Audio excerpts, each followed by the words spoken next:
Colin had a problem and a microphone to spare. Thomas took it up and so the podcast went to air. For weeks and months they trawled through every single DVD. They've unwrapped all the ones they can and now they're cellulose free. Now they're cellulose free. Hello dear listener and welcome to Cellulose Free. My name is Colin and with me as always is my fellow film watcher, compadre and son, Thomas. Hi, hello. I nearly forgot your name again. Oh dear. I know. My tongue got ahead of my brain and then the tongue said, hang on, I need to know that name. Bring it up. Uh-huh. And then it looked at the spreadsheet and it got it. Oh, it's Rastus, isn't it? It is Rastus.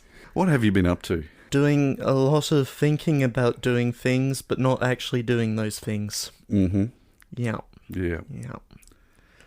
Yeah. Anxiously engaged in ponderances. Yeah. And making lists of things that should be done, could be done. Aren't doing media appearances. I'm not surprised. I think they've suddenly realised, oh, what a terrible mess we've put ourselves in.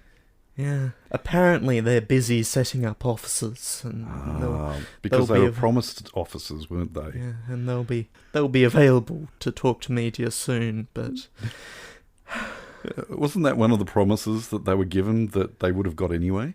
Maybe. Anyway, for a party who professes to be all about transparency, they have not been. It's bizarre. It really is bizarre. And other things keep popping up. The party that got the most seats, but not enough to be a majority, that have taken on trying to govern. As is their right. As is their right. All of their policies for this election started with a majority Liberal government will do this. Yeah. And this is like hundreds and hundreds of pages of policy promises. Every single one of them starts with a majority Liberal government will ... An instant get out of jail free card there. Yeah. You promised this. Ah, yes, but we promised that if we were in majority, this is what we'd do. But obviously we are now under other pressures and we are not a majority. And so those don't necessarily count. And then we will now fall into the classic John Howard move of core promises and non-core promises, or core policies and non-core policies. And yeah. Oh, it's going to be fun, Thomas. Yeah. We're in for a romp.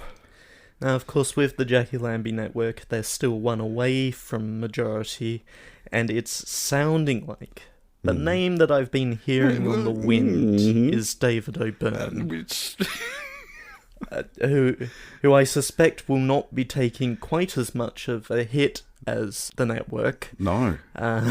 No, and I can't quite wrap my head around it. That strikes me as being somewhat of a bit of political suicide. What I'm saying is that I suspect that his deal will be less restrictive on him. I agree. But of all the independents, actually no, there is another independent that is far less likely to jump on board with the Liberal Party. This must be exciting and gripping content.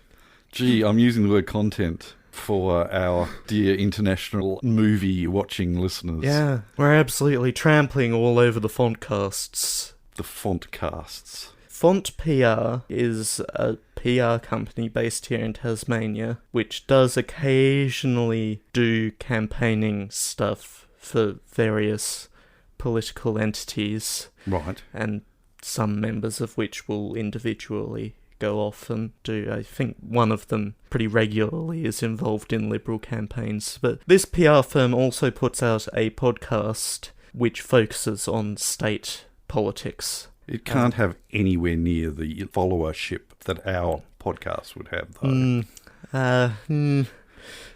And production values would be way lower than ours. Yeah, they have a producer who is not typically talking. What? They have a deranged cat too, do they? Cool.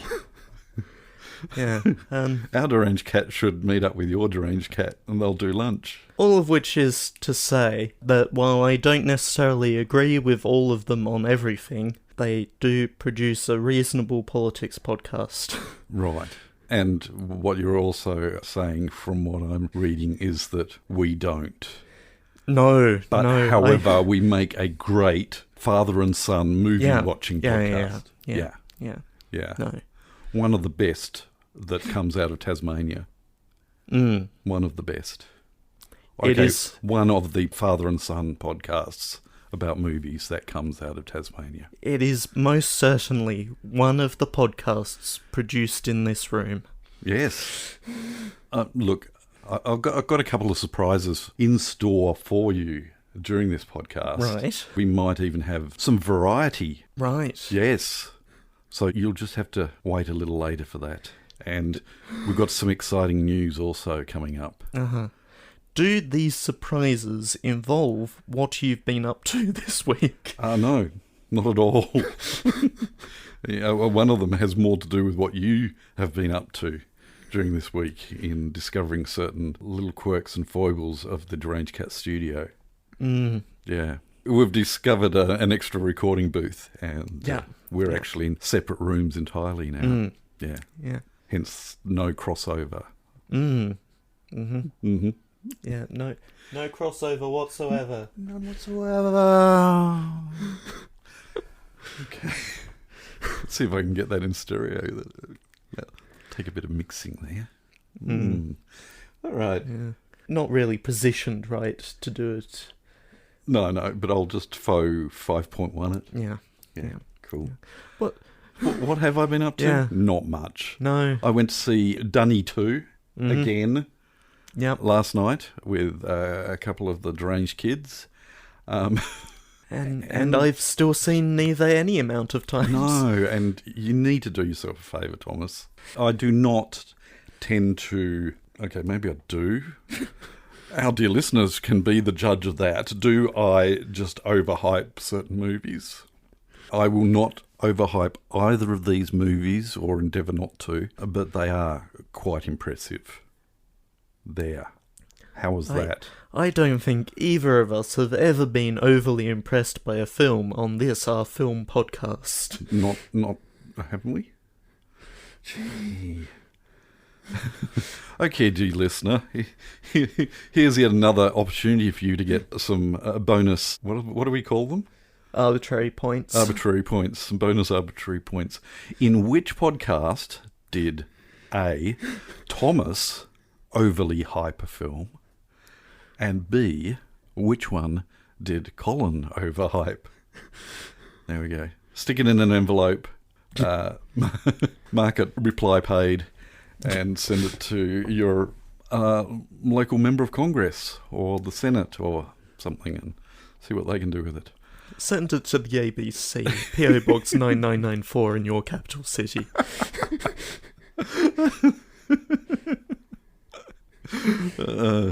Tell them Colin and Thomas sent you.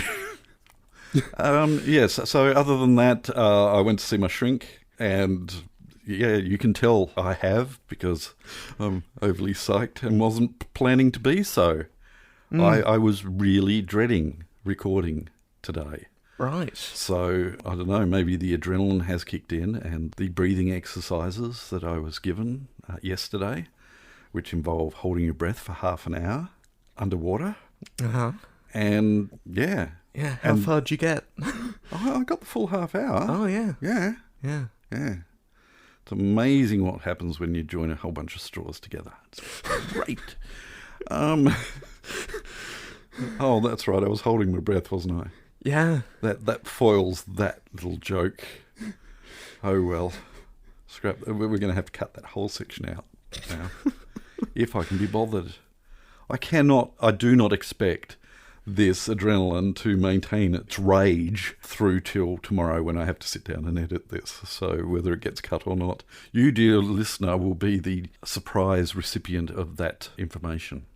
I'm rambling. We've got a film to watch. We do. We should watch that film. We should. What are we watching today? We are watching The Sting. A 1973 comedy slash thriller slash... I don't know, I haven't seen it. Yeah. I'm making all of this up based on brief pictures that I've seen of it and a little piece of music that I'm aware of from the soundtrack that we will talk about later. Please, fill us in a little bit more as to what this quite famous film is about. I will, as soon as I can see through the dirt and grime that... The second-hand case that has probably sat on a rental shelf. Yeah. Actually, they don't tend to go for the twin packs. No. Didn't, but... All right. Well, you could open the case. second-hand case with an Alan Jones recommends sticker on the front. Oh, good grief. I'd forgotten about the Alan Jones recommends this sticker on it. Alan Jones, think Australia's... Just anyone in the Fox opinion oeuvre. Right-wing, troublemaking. Would you call him a shock jock? More a troublemaker than a shock jock, really. He was a I think he was a shock jock jock when he was on radio. Yeah. He certainly had people who would call in and call him rude names, and he would call them rude names back. Okay. And then he would get in trouble for that. Yes, personal opinion, I don't like the guy. He's quite unpleasant. No, I don't. And he won't go away. No. Okay. Anyway, moving on, so that he does go away. Yeah. What is this film about? You can take this slip out if you want. Quite easy to do.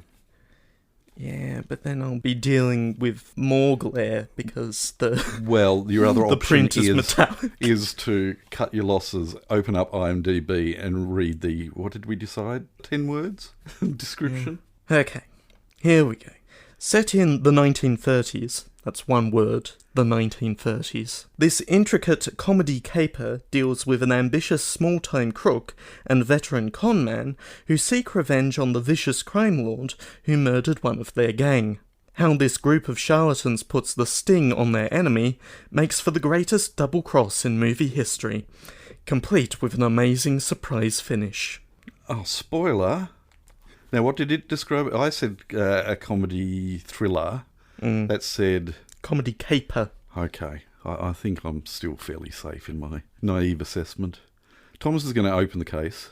He's going to find that there are 2 discs in there, one of which we've already watched. So hopefully he removes the disc that isn't the one we've watched. 3 Days of the Condor. Which isn't the one we've watched. He's going to put it into the machine, we're going to watch it, and we're going to come back and we're going to talk about it. So we shall catch you on the flip side. Turn to side B. You mongrel. In a Bill/Phillips production of a George Roy Hill film, The Sting, a Richard D. Zanuck/David Brown presentation. Good. Okay, well that probably explains the 2 hour and 4 minute running time, is that half of that time is taken up with the production credits. Yeah, cool. Roll the tape. Spin the disc. Get on with it, you mongrel.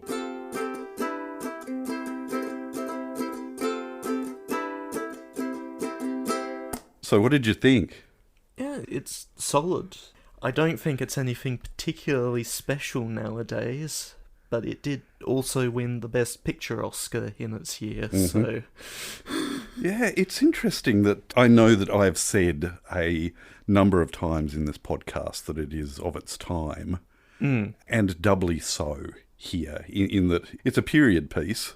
Yep. So it's set in the early 30s? 1936. And made in 1973. So it was made as a period piece in 1973. And it's nothing special now in that that period has well and truly been done before and since. And certainly, as far as the since is concerned, levels of technology in being able to produce... I mean, one of the notes that I wrote was that in those days, the painted mats were painted. And there were some quite beautifully painted mats in this, but they're obvious. I saw them. I'm sure that you... I wasn't paying attention to that. Okay. Well, they did their job then. But these days, as far as pulling off that period, they could do it far more successfully now, digitally. But better? I don't know. The impression that I'm getting is that you felt that it was solid, and yeah, I certainly did too. Well deserving. The acting was solid. The twists were solid. One thing that I found difficult to grasp is more, I think, a cultural disadvantage that I was at as far as the whole world that they were dealing with wasn't entirely explained because possibly the target audience would well and truly understand. You know, you're dealing with gambling, and you're dealing with... I'm trying to think of some of the phrases that they were using that took a while for me to get my head around what was actually going on. The world that they were working in that I was unfamiliar with, that took quite some time for me and caused me to stumble occasions plot-wise as to what was going on. It was like being handed a jigsaw puzzle and not being given the picture so that you could look at what you're trying to piece together. And not all of those pieces were well cut for you to fumble your way through it without that picture to base it on. And I suspect the audience of 1973, who wasn't me, I don't know how broad the lack of context is, but for me, it wasn't there. And so I was fumbling quite a bit. And that is my lack of education. I do not blame the film for not dumbing down enough for me. Because I suspect a lot of the audience then and even now would understand fully what was going on, except for the twists. Well, yeah. Yeah, I find myself in places on the internet where American sports are discussed a fair amount. Yep. And as a result, just sort of pick up the language as you go along. Yeah. But even... I don't know, there were certain contexts of the era that they were playing that I didn't quite have to fully understand it as I was going on. I think by the end of it, I could, give you a good plot synopsis for it, but it would be dumbing it down. Yep. And like I said, this did not hold your hand through it and expected a certain amount of foreknowledge. And there are times when that is inexcusable. That foreknowledge expected of you is so obscure that it's unreasonable to expect that. I don't get that feeling that was the case with this film. It's just me, my upbringing, and my experiences. There were some interesting camera moves. Yeah. Like there was a quick pull shot that I get the impression was actually done in post. Not done digitally, but the film image was actually zoomed in onto film post-process. That was quite obvious and jarring for us. Oh, yeah. But in 1973, it would not have jarred quite so much. And the neat thing about film is that you can sort of get away with cropping. As long as you don't go too far and you suddenly have grain blown up to ridiculous amounts. Musically, very much nothing special. There's only so much that you can do with Joplin-esque stuff. A bit sparse. I don't think it needed to be anything more than sparse. No. It created atmosphere and period to the film. But it certainly was, and I was going to say, not Dune, but you haven't seen it, but the soundtrack to that. A good example would be Tron Legacy.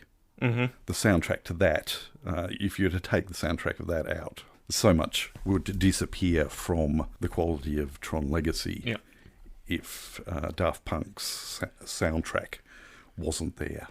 But for this, it wasn't part of the soundscape. It was part of the interspersion of acts and sets. I did mention that Dana Elkar was in this, and it took me a while to register because quite a bit younger, even though there's only 10 years difference between when I first became familiar with him, but he'd beefed up a lot more than his FBI agent role in this. But another couple of faces that were familiar. Snyder was Doc in the Muppet movie. Doc, the one that sold the fried frog's legs. Oh, I could just click on him. Yeah. Doc Hopper. Hopper. Yeah. Yeah, so, yes, he played Doc Hopper. And somebody that you wouldn't be familiar with, the guy who did all the race calling and reading the tapes, played My Favourite Martian, the TV series that was technically before my time and well before yours, but as far as reruns are concerned, quite familiar with him, and at least around that time frame. I think he was about the same age then. But he also played a small but pivotal role in the Star Trek universe, but not as a Martian. Right. One of those fish out of water sitcoms that were sort of popular at the time. Yeah, yes, very much so. I quite loved it. I don't know at all how well it would hold up with a rewatch. I have been well and truly burnt with shows of the era that I grew up with that I have revisited. And I've felt bad thinking of how much I'm looking at you, F Troop. Yeah. Anyway, do you have anything else you wish to say about The Sting? A very layered plot. Mm-hmm. Lots of moving parts. Maybe just a couple too many moving parts. Yeah. When you're playing chess and then suddenly someone introduces a few more pieces onto the board than there should be, you're going, hang on, you can't be playing that. Oh, but I am. Wait a moment. Aren't you that other guy? No, okay, you're not that other guy. Okay. Yes. I know you have trouble with faces. I usually don't have that much trouble with faces. Yeah, but certainly with lighting and with a lot of characters who have a mug face type appearance, it gets harder. And also trying to identify people by their hands. You're right, okay.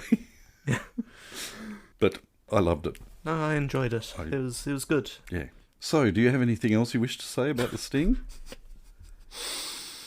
No. I was giving you the prime opportunity for a nice smooth segue without all the stalling. No? Well, let's move on then. The following segment has no title. Thank you.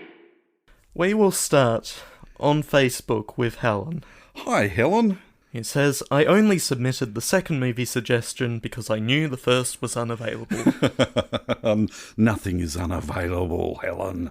Nothing. And on returning from my walk, I confirmed my vague recollection that The Sting, which I haven't seen, features The Entertainer, which I used to be able to play, the simple piano version, because I'm not that good a pianist. Now, on that note, Helen, we have a special guest on our show tonight.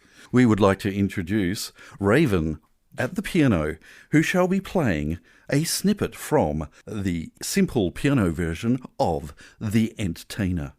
Take it away, Raven.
Now, I'd just like to point out that Raven only had a couple of days to practice that. Hadn't heard it before, or at least seen the music before, and so an admirable effort, I thought.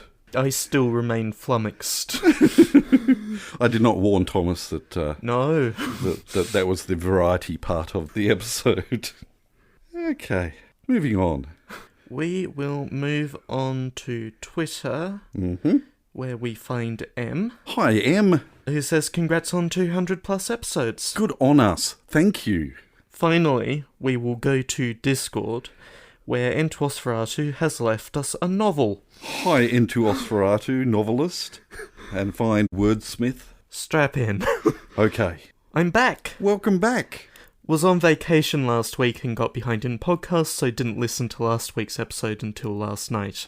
I remember 2010, not on the big screen, but again on a low-quality VHS, recorded from TV or copied from a rental. Yeah. I haven't seen it since probably 1995, so it would be good to see it again. It would be. Well, go do it then. Yeah. I do quite enjoy the books, including 2061, Odyssey 3. Would be interesting to see that as a movie, but though it was 16 years between 2001 and 2010, it'd be 40 between 2010 and 2061 if it came out this year. Yes. I know there is a fourth book too, I think 3001 Final Odyssey, Something like that. which I read but remember not enjoying as much. Yeah. It's quite unmemorable for me. I don't think he was at his best by then, so... There are quite some years between releases of those books. Somewhat, yes. Yeah. As far as movie recommendations, my casual search of episodes says you haven't done these. And there are... So before we go through this, apologies again to Helen for even suggesting more than one movie was not okay. Please go on, Thomas, and Into Osferatu. There are 7 films in this list. Did you count them? Yes, Good. I did. There are 7. See? Look at the side. There are 7 I'm dot looking points. at them. Mm-hmm. Yep. 7 bullets, which is a weird gun. See, I'm only seeing 6. 3 at the top, 4 at the bottom. 3 at the top, 3 at the bottom. No, 4 at the bottom. No, I'm only seeing 3 at the bottom. Perhaps my mind is just blinding me to one of the films on that list. Okay. Everything Everywhere All at Once, though quite recent comparatively, and maybe you've both seen it. We have? We have. I felt that the second half was a lot stronger than the first. Yeah. And otherwise enjoyed the film. I don't think I enjoyed it as much as Thomas did. Kung Fu Hustle, because everyone needs a Kung Fu Looney Tunes. I had to look that one up. Uh-huh. Yeah. I actually haven't looked it up. Oh, right, okay. I've been remiss in my duties here. What, so you're going to look it up now? Yes. Right, I'm getting flummoxed now. Okay.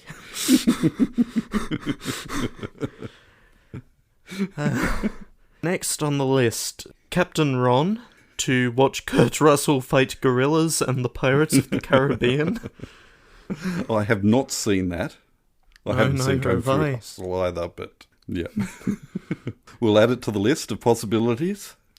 Popeye, Maximum sorry, Weird. Hang on, sorry, that's not on my list. No, it very much is. No, I'm not seeing that. It definitely is on the list. I don't think that film exists. In fact, it's on another list. I think he's making that up. It's on a list of films that we have already watched. We have never watched Popeye. If not for this podcast, It but never the happened. previous one. Doesn't exist. No, as I seem to recall, we watched it for the podcast and then you made the others sit through it. No, we didn't sit all the way through it, I don't think. No. I am what I am. Well, that's the only good song in it, so... So, yes, we have actually seen Popeye. Yeah. Yeah. Batman the movie from the 1960s. Yep. We'll add it to the list. 66. Holy 1960s movies, Batman! Yeah, that's how it goes, isn't it? Yep. National Treasure. Having just got back from Washington, D.C., I can confirm that the National Archives gift shop leans into this movie. I hope you bought a copy of the Declaration of Independence and rolled it up into a tube and ran through the streets. The films are good. I love them. Yeah. I really do. I have a soft spot for them, and in fact got a response from, what's his name? Turtletorb. Turtletorb? Yeah, that sounds right. I just posted randomly on Twitter that our family had watched the film and absolutely loved it, or it might have been the second one, and said, bring on the next one. And then out of the blue, the director actually responded to my post on Twitter and said, I'm hoping and praying and working on it. But then I think he left Twitter, and so that post no longer exists. Mm-hmm. But it did happen. And then he was executive producer on the television series that I don't think I got particularly far through. No, I didn't either. No. It just wasn't the same without... Cage? Yes. I suspect I'll get back to it at some point if it hasn't been removed, wiped off the face of Disney+. Yeah. Like Willow, which I intended to get to and so did I. Didn't. And the second season of The Mysterious Benedict Society. And finally on the list, Constantine. Comic fans bemoan that this is not an accurate take, but it sure is an interesting one. Not seen that either. We'll add it to the list of possibilities. Keanu Reeves. Yep. And that will take us up to the guesses. It will. And up to late breaking news. So all this time, what we've been saying is that the file name has to be 6 characters or fewer. And it turns out that I went into the manual for the Zoom R8 because I wanted to get the details right, and there, under project names, it specifies you can use uppercase letters and numerals, and the underscore. Yep. Spoiler alert. The underscore. The underscore. And that you can actually use up to 8 characters. Yes. Which is weird, because the default naming system for projects is PRJ followed by 3 numbers, which only takes up 6 characters. And I thought that this was sort of weird, because, it's programmers. They're going to go for a power of 2, right? And 6 isn't... Yeah, you've got to go up or down for that. And I'd never questioned it, because, as Thomas just said, the default file name is 6 characters with nothing after that.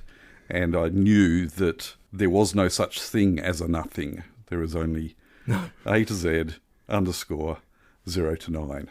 Yeah. No space of nothing.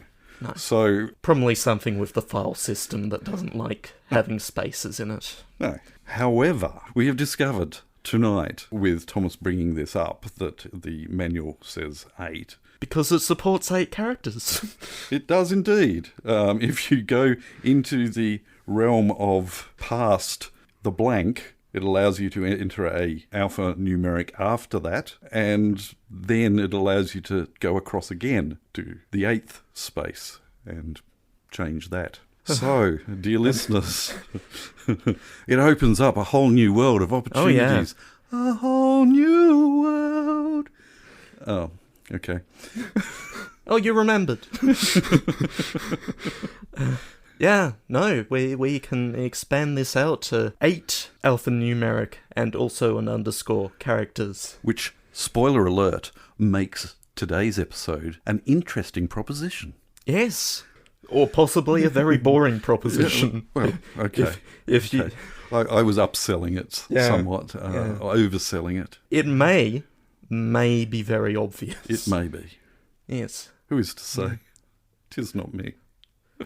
All right. Then I scrolled down a bit and it's 8 sounds logical. Subfiles 219. That doesn't make sense. I don't get it. It's the Japanese fault. Oh. Good. Yeah. They made the darn thing. Let's start another war. Good. Good on you, Thomas. Well done. All right. Which will bring us to the actual guesses. It will. All the guesses are very close to correct. Yes. And may in fact actually be correct. We will start with Helen, who says, I will go with 2010 UYR, but we'll be wrong given the final hint. You will. Yeah. Yeah. Yeah. M goes with 2010_Y, which is closer. Very, very close, Yeah. but still not correct. And Entuos Ferratu has chosen to dip below 6 characters and is going with simply 2010. And what I selected was a 2010 __, Yeah. which is as close as I could possibly get to just 2010, because it would not allow me to wipe out the default project name letters. Were you trying to delete it from the left? No, there is no delete option. You can only go... It's that button. It's not printed there, but the display shows that is the delete button when you are entering in a project name. Oh, okay. Well, Yeah. what I would have entered if I'd known that was a delete button would have been 2010. Yeah. So I'm giving it to Entuos Ferratu. Okay. Yeah, fair enough. Yeah, because Yeah. that's as close as I was conscious of Yeah. at the time Yeah. to enter. Yeah. I will accept authorial intent. Well, that's good. Thank you. All right. Do you have any other comments on there? No. No. So, again, just to be clear, as far as guesses for this week's episode, file name, you are free to use 8 characters. Yes. Alpha, numeric, and _. So send in guesses, send in film suggestions, Yeah. send in general comments in all the usual places. Yeah, including in a stamped envelope to the ABC. P.O. Box 9994 in your capital city. Good. All right, let's move on then. Pick a film for next week so we can go to bed. And it's your turn. It is my turn. And I had an idea, but it turns out that idea doesn't work. And so I have gone back to the My Movies database and given my old list a shake. Ooh, so it's on the shelf. It is on the shelf. Right, okay. And it's from 1991. Okay. And it stars Kevin Costner. Right. And he's holding a bow. You've selected that, have you? I have selected that. It is a bit long. Yeah, a little over 2 hours. Yes, okay. Okay. Next week we are watching Dances with Wolves. No. Not Dances with Wolves. Though I suppose that would be another Kevin Costner film where he's holding a bow, wouldn't it? Yes, well, actually, he usually held a gun. I can't remember whether he held a bow or not. Okay. He's holding a bow. Yeah. Waterworld's not on the shelf. He didn't hold a bow there either. No. Right, It's a very old story. What, a tale as old as time? Maybe not as old as time, but... it has... Oh, okay. Okay, right. Sorry, you pulled the hood over my eyes for... Yes, just yes. a little long there. All right. So, is this a movie where he is putting on a really poor English accent, or doesn't even attempt to? That sounds like it might happen, yeah. Yeah. Have you seen this film? I've not seen Okay. Robin Hood, Prince of Thieves. Right. So you have not seen Robin Hood Men in Tights, then? I have seen part of Robin Hood Men in Tights. Right. I gave up on that film. Okay. Well, this film actually does have a soft and fond spot in my heart. So I'm quite looking forward to watching this. I shall endeavour to remember to explain why this has such a cultural significance in my life next week when we watch Robin Hood, Prince of Thieves. We hope that you can join us when we do so, but until then, we'll catch you next time. Bye. You have been listening to Cellulose Free. Your hosts were Colin, who produces and edits the show, and Thomas, who makes the artwork and music. Cellulose Free is recorded in the Deranged Cat Studios in scenic Tasmania, Australia. We keep track of our extensive physical media collection through My Movies, which we highly recommend. You can find links to that, as well as other places you can find us in the show notes. Cellulose Free is a Hi Hello production.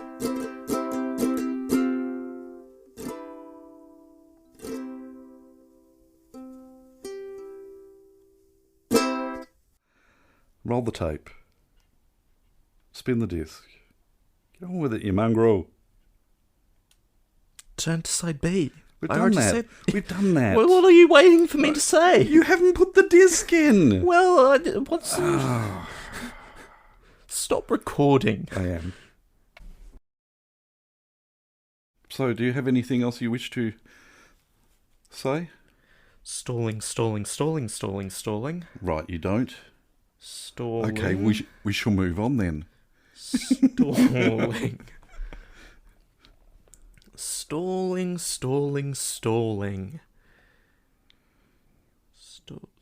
Stalling. Stalling? Oh, in your own time. Stalling? I need a drink. Sarsaparilla on ice. Okay. So, do you have anything else you wish to say about the sting?